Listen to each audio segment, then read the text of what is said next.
Well, that sucked. That really sucked, you guys. The Miami Heat last night lose to the Denver Nuggets 109-94. Denver lead this series 2-1. Miami Heat lose the home court advantage and the momentum that we created by winning game 2. So let's talk about it. But before we do, you guys, I just want to wish everybody a beautiful and blessed Thursday. Even though the Miami Heat lost, you guys, doesn't mean that life is over. Count your blessings, hug your loved ones, move forward, because we got game 4 tomorrow. This series ain't over. But we're not talking about tomorrow. We're living in the present, living in the moment. Let's talk about what happened in game 3. So the stars aligned. The stars stepped up in this game. Jimmy Butler, Bam Adebayo, Jamal Murray, Nikola Jokic. They all had incredible games. Now, Jimmy Butler wasn't in Hemi mode, but dude had a great night. 28 points on 40 minutes. He gives you 4 assists, 2 rebounds. Not the great assist and rebound numbers he normally gets. I think if those rebound numbers would have been higher, like he normally averages, we would have had a better shot at winning this game. But still, 28 points for Jimmy Butler is his best performance in this NBA Finals, and it was desperately needed. And on his back, his number 2, the guy who's been the MVP this NBA Finals for the Heat, Bam Adebayo, with another incredible game. 22 points, 17 rebounds on 41 minutes, gives Nikola Jokic the business on the defensive end.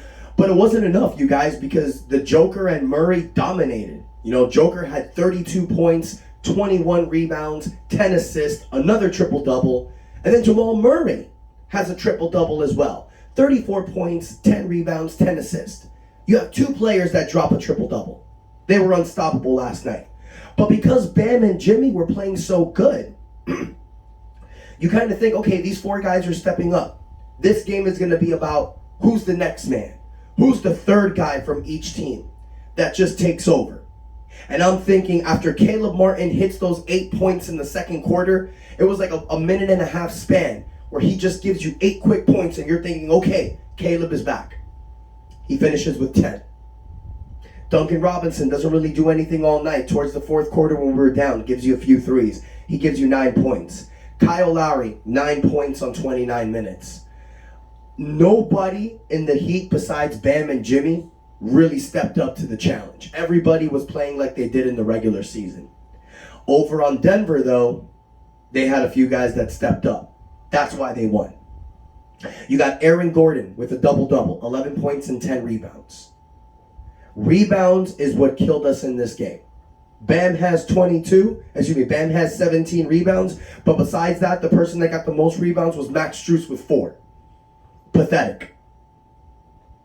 Then, besides Aaron Gordon, a guy who really stepped up and scored the amount of points that won them this game, their true MVP for game 3, in my opinion, Christian Braun.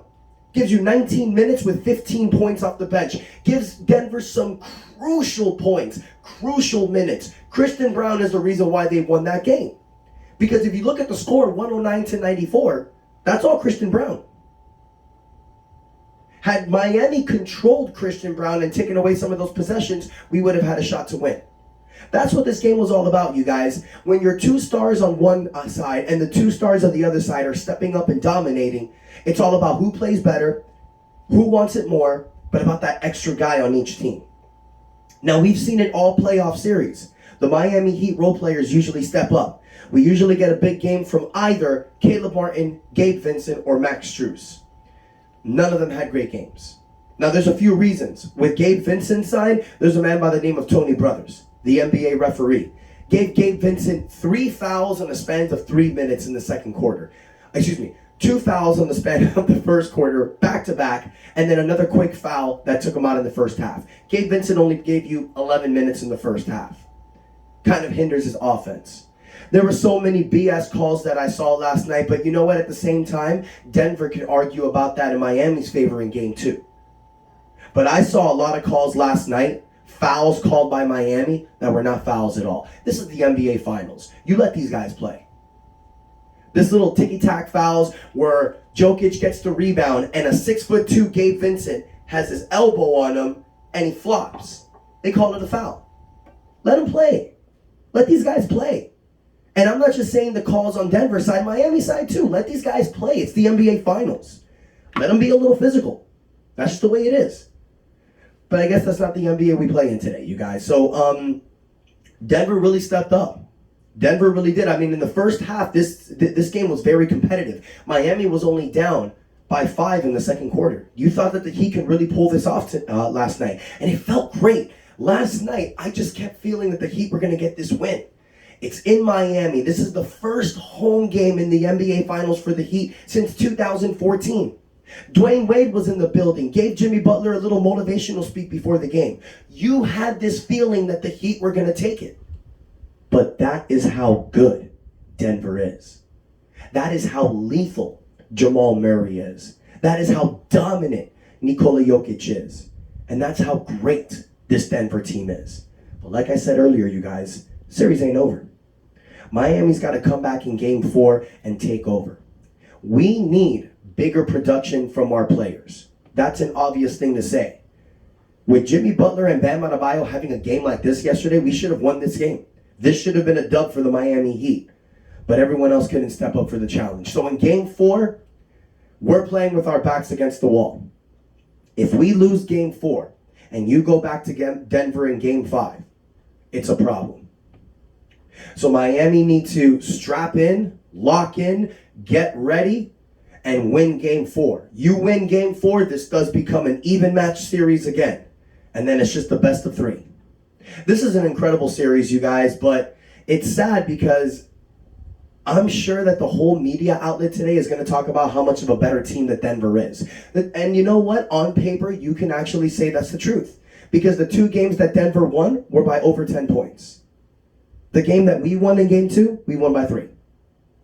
We did have a 12-point lead with 3 minutes left in game 2, but they came back. So this is a little cause for concern because they are proving that they're playing better. So you need to step up. One thing we need to do is take control of the rebounds. I've said this in every series, you guys. They had 3 players that had 10 rebounds or more. We only had 1. That's not good enough. Kevin Love, 16 minutes, 2 rebounds. Got to play better, man. Cody Zeller, not talking about Cody Zeller, trash. But we have him out there because he's a big that can get some fouls on Jokic. But this is a problem, and this is a problem that we need to address in the offseason. That's a conversation for another day. But in game 4, Miami needs to get rebounds, mainly. Try to do what you did in game 2. Hold Jokic the best way that you can. Don't let him get 10 assists. When Jokic gets these type of assists, you guys, we're in trouble. Let him score. Let him score as much as he wants. When Denver loses, he averages 40 points a game. You let him score. But the head of the snake is Jamal Murray. If Jamal Murray plays good, Denver wins. Now, putting Jimmy Butler on Jamal Murray, I thought was the answer. In game 3, not as much. So we need to double down on that. I still believe that Jimmy Butler is the best defender on Jamal Murray. But you are asking a lot from Jimmy Butler to do that. You got to have Caleb Martin on him. You got to have Gabe Vincent take control. We need Jimmy Butler on the offensive end. But at this point, you guys, we need to do anything that it takes to win. Had we won yesterday, the series would have been completely in our favor. Everybody in ESPN today, everybody in the media outlet would have been talking about, oh no, here comes the Heat. But this is all you're going to hear today. Denver's a better team. Denver's going to win this series. But that's cool. Because last night, you guys, another reason why I felt like we lost before the game, all of the analysts, Stephen A. Smith, Jalen Rose, Michael Wilbon, they all picked the Miami Heat to win that game. And I remember when I saw that, I looked at my brother, and I'm like, oh shit, this is not good. My brother was like, nah, bro, not a big deal. I'm like, The Heat like playing with their backs against the wall. This is bad juju. Hopefully now, the media will kick dirt on us. They'll say this series is over, but the Miami Heat will do what we always do. Shock the world.